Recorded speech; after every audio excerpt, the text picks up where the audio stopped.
मित्रों, आज मैं आपको गौतम ऋषि की पत्नी अहिल्या के साथ इंद्र द्वारा किए गए छल की कथा का आध्यात्मिक महत्व बताने जा रहा हूं।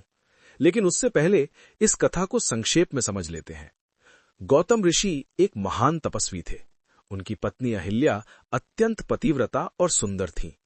देवताओं के राजा इंद्र अहिल्या की सुंदरता पर मोहित हो गए। एक दिन जब गौतम ऋषि स्नान के लिए आश्रम से बाहर गए, तब इंद्र ने गौतम ऋषि का रूप धारण कर आश्रम में प्रवेश किया और अहिल्या को छल में डाल दिया। कुछ समय बाद गौतम ऋषि लौटे और अपने तपोबल से सारा सत्य जान लिया। क्रोधित होकर उन्होंने इंद्र को शाप दिया कि उसके शरीर पर 1000 योनि के चिन्ह होंगे, जो बाद में देवताओं की प्रार्थना से 1000 नेत्रों में परिवर्तित हो गए।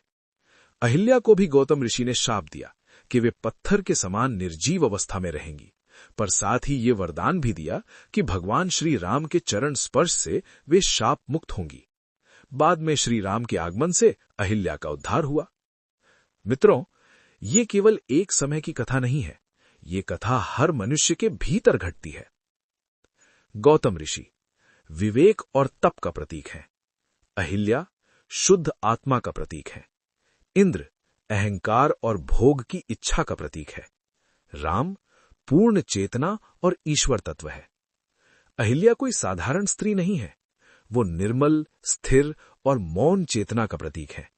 गौतम ऋषि का आश्रम वास्तव में विवेक का क्षेत्र है, जहां आत्मा सुरक्षित रहती है। जब तक विवेक जागृत रहता है, आत्मा भ्रष्ट नहीं होती। इंद्र यहां देव नहीं, बल्कि मन का अहंकार है। जब विवेक अर्थात गौतम ऋषि क्षण भर के लिए भी स्नान को चले जाते हैं, अर्थात ध्यान भंग होता है, तब अहंकार विवेक का ही मुखौटा पहनकर अंदर प्रवेश करता है। अहंकार कभी खुलकर नहीं आता, वो हमेशा कहता है मैं ही सही हूं। इसलिए आत्मा भ्रमित हो जाती है। जब विवेक लौटता है, सत्य प्रकट होता है। आत्मा अपराधी नहीं होती, लेकिन भ्रम में पड़ चुकी होती है, इसलिए वो पत्थर बन जाती है। पत्थर बनने का अर्थ है संवेदनहीनता, जीवन में रस का अभाव, भीतर से जड़ हो जाना। यही आज का वो मनुष्य है जो बाहर से जीवित है, पर भीतर से शून्य। अहंकार को शाप मिलता है, 1000 योनि, 1000 नेत्र। इसका अर्थ है हर जगह देखने की बेचैनी, निरंतर तुलना, भय और असुरक्षा। इसलिए अहंकार कभी शांत नहीं होता। अहिल्या कुछ नहीं करती, बस होती हैं, न भोग न इच्छा। ये अवस्था उस बीज जैसी है जो अंधकार में पड़ा है, बाहर से निष्क्रिय, अंदर से पूर्ण रूप से तैयार।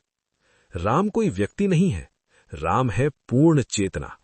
जब जीवन में सत्य का बोध होता है, मैं कौन हूं का उत्तर मिलता है, अहंकार गिरता है, तब राम के चरण अंतरात्मा को स्पर्श करते हैं। पत्थर चेतना बन जाता है, जड़ता जीवन में बदल जाती है, आत्मा मुक्त हो जाती है। गौतम और अहिल्या का पुनर्मिलन विवेक और आत्मा का पुनः एक होना है। यही मुक्ति है, यही शांति है।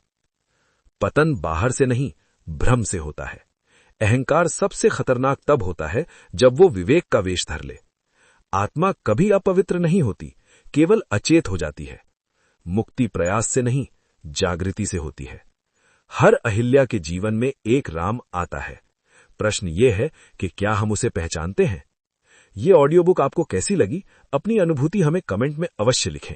यदि इस कथा ने आपके मन को छुआ हो और भीतर कुछ जगह हो, तो चैनल को लाइक करें और ऐसी ही आध्यात्मिक प्रस्तुतियों के लिए सब्सक्राइब करें। धन्यवाद।